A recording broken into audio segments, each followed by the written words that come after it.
when you have a movie like The Avengers, which is part of something else, something bigger, does that make your job easier because you have things you don't have to answer that you can set up as well as pay off? Yeah, easier and harder. I mean, there's restrictions, and but yeah, a lot of the questions have already been answered. So it's going in that you've got what you've got to work with. So it's a bit of a comfort, actually. Yes, please jump in here on the right. Hi there. I've got a question for my son who's 10 years old for the Avengers. He would like to know, before you start filming the movies, what's the thing you get most excited about? All the Avengers. All the Avengers, okay. If that's okay. You have to start with, I'm starting? Yeah, just okay. I get most excited by cooking and eating. Okay, Renner. I'm excited about hanging out with these degenerates.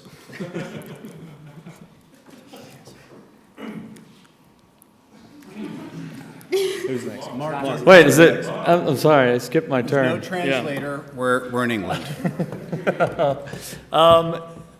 Coming back to the world and seeing where these crazy people that we're playing are headed, and knowing that Joss is going to take us there into his own twisted psyche.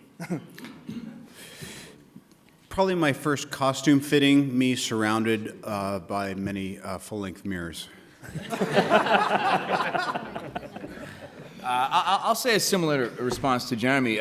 Marvel has a great job of bringing a lot of the same people together, not just in front of the camera, but behind the camera. So coming back together as a group, it kind of feels like a family. It's a lot of familiar faces. It's like a high school reunion or something. I didn't understand the question. Yeah, as soon as you said cooking, I was like, she doesn't get it. She misheard. And Scarlett? Scarjo.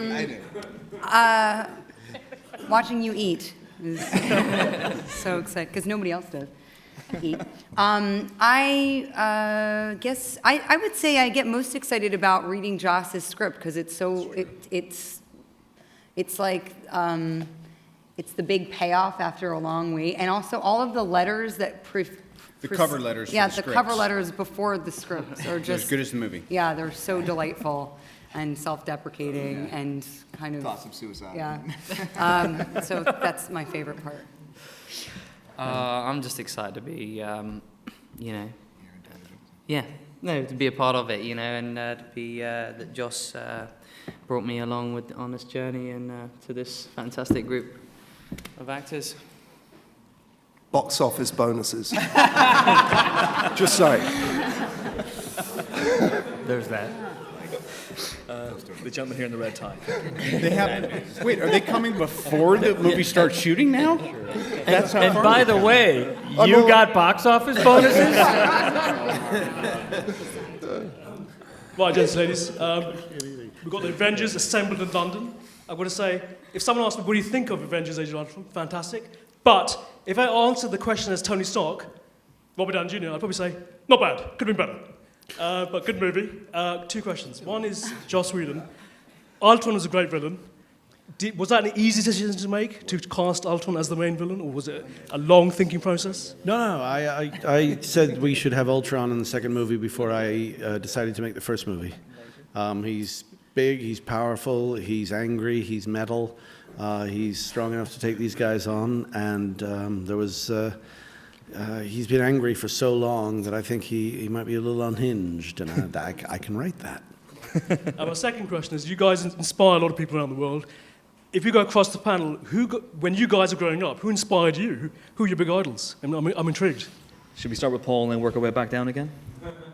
Oh, John Lennon. Yeah. Good. Inspired me in what way? In characters or? I think Gary Oldman's one of my sort of inspirations as an actor. And Gary Oldman. All right, so then, I don't know. Who inspired me? Patrick Swayze in Dirty Dancing. I think we can all agree with that. I was gonna go like a different way, and I was going to say my old man. Oh. No? I was going to say to me, that's who I am as a man. That comes first, I suppose. Peter O'Toole. It'd have to be Gandhi.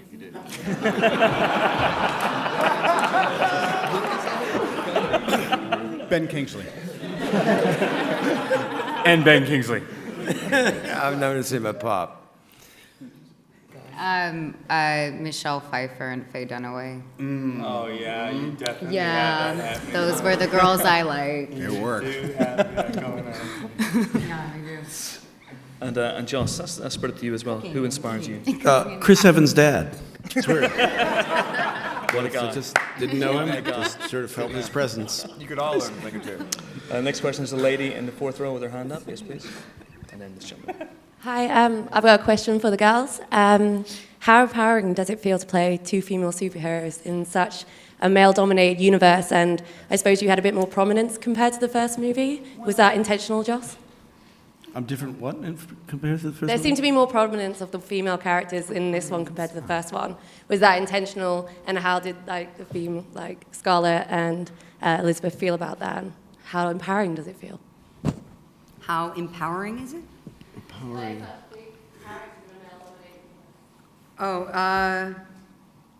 Yeah, I mean, I was just, I just go through the script and skip through and see, oh, Black Widow, there she is, and there she is again.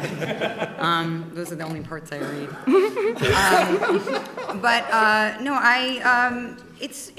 What's great about playing this character is that she's based in, something deep and something that I could hold on to. She's grounded in something very real, which is, this kind of, I think she has experienced a lot of trauma, and she is, she's never really been able to be, to kind of make active choices for herself, and now she finally is, and now she's ready for it, and unfortunately, it's just kind of a bad timing, but these kinds of things are something that we can hold onto, so that when we're fighting the good fight and shooting 5/8 of a page over, 2 weeks, it kind of keeps us involved and, keeps our head straight. So that's, I'm looking at it just from an actor looking for material that's something that that's substantial, not just a female actor looking for substantial work. But thanks, Joss. Anytime. And Elizabeth? I'm just still thrilled just to be part of this whole group and world.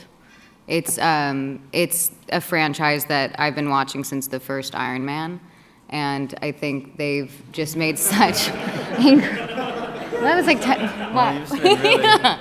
And I mean, they make such great films that have such a balance of depth and humor and action, and that's given, but they're all humans that have weaknesses and strengths, and especially in this film, I think there's a special highlight on everyone's own personal worlds and lives and what makes them human. So I think that's what makes this film so great, and it's just amazing to be part of this cast. It's mind-boggling. There's a gentleman here in the front row. Thank you. I'm sorry, it's been 15 minutes since my last wardrobe change. I'll be right back.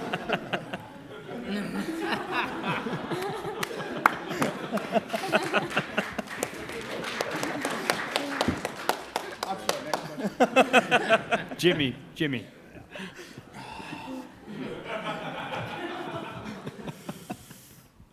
Yes, please. Hi guys, great movie. A couple of questions for Joss. What's next for you apart from a long rest?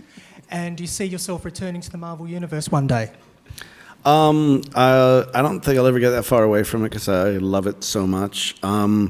After my long rest, I plan a longer rest and possibly an eternal rest. I have no immediate plans, which is the best thing I've ever said. Yes, please. There's a gentleman in the pink shirt about 6 rows back. Thank you. Hi, I've got a question for Scarlett. Obviously, your character could have easily just been kind of written off as the sexy one of the team. How important is it that Really? you... Have you seen Chris Hemsworth? How important is it for you that she's actually smart as well as hot? And are you livid that there's not a Black Widow film yet? How important is what? That she's really intelligent as well as being sexy. And are you angry that there's not a Black Widow film in the works yet? Yes. I don't know how to answer that. She's furious. Yeah, I think one of the really I think one of the qualities in the Widow that I love and am interested in is that she, she's, when faced with this she's kind of put in the work, and she's, I feel like she's at a place where she's able to, maybe do something for herself and make this, kind of maybe even have a relationship with somebody, maybe even open up in that way. There's this kind of greater calling, that's pulling her, and she very selflessly chooses that, and it's heroic in a big way, in a small way. She's really kind of in herself, which is interesting because she also plays a character that's very. She also actually does play a character. She's very kind of slippery fish for her job, but when you get her, Natasha, she's in herself, which is kind of cool. And she's in her sexy self. No. A Black Widow movie, that would be cool. I'm always happy to put the cat suit back on and get in front of all those mirrors, just like Robert. I'm an actor, so, from your lips to Marvel's big pocketed ears. There's a lady here in the second row. Thank you. Okay, my question is to all of the Avengers. Other than your own characters, who do you all think had the most interesting story arc in Age of Ultron? Wow. Should we start from the middle this time with Mr. Downey and then spread out? From me again, because I will not understand it. Bad idea. Whose arc do we like besides our own, correct? Hawkeye's got a heck of an arc this time. Yeah. And also, I think I can say from us who have gone before that the arcs of what happens, obviously Paul has a very interesting turn, and also with Quicksilver and Scarlet Witch. I feel like Paul and Lizzie and Aaron came out and they exceeded expectations out of kind of left, right, and center field, and I feel like in watching the film, I was like, wow, that's in some ways is the big triumph of the film. I liked Scarlett and Ruffalo. You see a lot of nice intimate moments.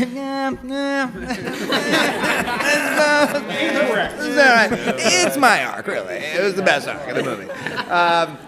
It was just nice seeing, the intimate moments between, Scarlett and Ruffalo and this kind of like challenged relationship among a team of superheroes where you don't really get to see romance, especially within the group. Nailed it. And Scarlett? Good luck. Me? What? Oh, you're up. You're up, Scarlett. I thought Joss's arc was really interesting this time around. It's good.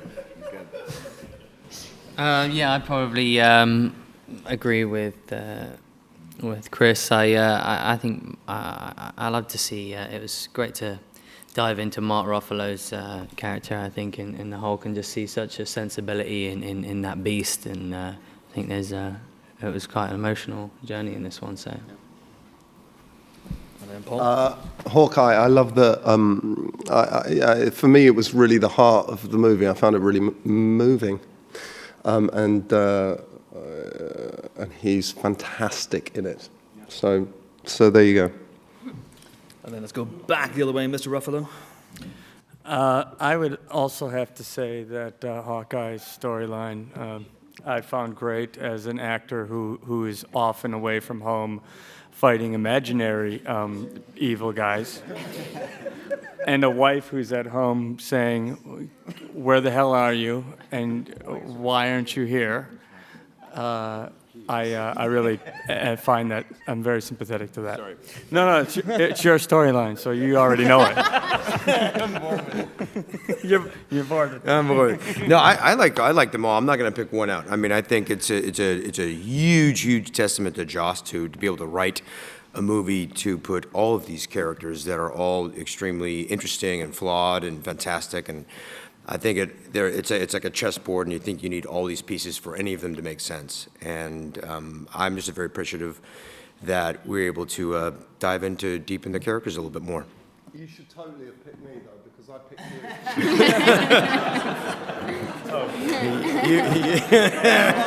you. And you're purple. Joss, is this what it's like on set quite often? No, some of them are paying attention. Exactly. I feel like I help you wrangle things sometimes. He does. He helps. Sometime. Right. Back to you, Olsen. Yeah, I the Scarlett Ruffalo through line I love, and my favorite moment is the first time we watch Black Widow talk down the Hulk. I just think that's such a beautiful moment in the entire film. I've seen that moment twice, and it's I think that's one of my favorite parts in the film. Widow's kind of working way through the entire cast. I feel like. Who's next? Who's next? Sexist. The slippery slope, guys. Slippery slope. Let's move on swiftly to this Just gentleman saying, I here. can change my density. You know, just saying. Gentleman in the front row, thank you. Question for Joss. The Avengers films are like Marvel's Super Bowl, really. And how much of a constraint is that to you as a writer to hit certain beats, make $1 billion? And as a follow-up, how far do you think the superhero genre still has to go? Well, you know, I don't. If I had a key on my computer that said $1 billion, I would press it. I just try to write it as well as I can. I don't really think about those things. The restrictions, as I said before, are sometimes frustrating, sometimes very useful because the page is not so blank. And I'm sorry, what was the second part? How far do you think the genre still has to go? There's so many films being planned at the moment. Well, you know, the thing I loved about Marvel Comics is the thing I love about what Kevin Feige's doing with the Marvel Universe, which is he approaches every movie as a completely new idea, as a movie of some particular genre that happens to have superheroes in it. He's not interested in creating a formula, he's interested in creating a universe. So as long as he can stay alive, which is, I think, probably a few months more, you know, I think it has legs. As long as somebody who really cares is at the head, you know, trying to create new versions of the superhero movie and not just fall into a pattern, then it can sustain for quite a while. There's a lady here, thank you. All of you actors are very famous also for character-driven parts. And I just wonder if you approach a part like an Avenger differently, if it's an action movie. Do you have more fun, or is it the same kind of work? Interesting. It may be a little different. In an action film, there may not be as many tangible opportunities to play off of as an actor. You know, some actors where the reality is a little more grounded, given the environment you're in or the characters you're playing off of, you may have something more to kind of pull from. In a movie like this, you may be sitting on a green screen or talking to a tennis ball. But I think everyone up here has a very healthy imagination. I think everyone up here grew up running around in their backyard with a cape around their neck. So it's you know, it's a different muscle. But I think it's a very similar approach. Nailed that one too. Well played, Cal. Can we all agree that Evans is on fire today? Evans, you're on damn fire. Oh man, I'm like red. And Chris, you were the only one sitting around talking to a tennis ball. That we know it comforts you, but it's a little weird. There's a gentleman here in the fourth row, thank you. It's a question for Mark and for Joss, really. Just kind of considering where Hulk ends up at the end of the film, which shouldn't be a spoiler for anyone here. Do you kind of take that as suggesting that Hulk's going to disappear for a while, or that he's going to kind of come back in a bigger way in future? Do you want to tell him? No, it's you go. I can't. Sorry, can't. It's too amazing. There's a gentleman here in the second row on the very, very left. Thank you. Hi, I just really want to thank you guys for being a constant form of inspiration and escapism for me ever since I was 7 years ago. But also, my question's actually aimed at Jeremy.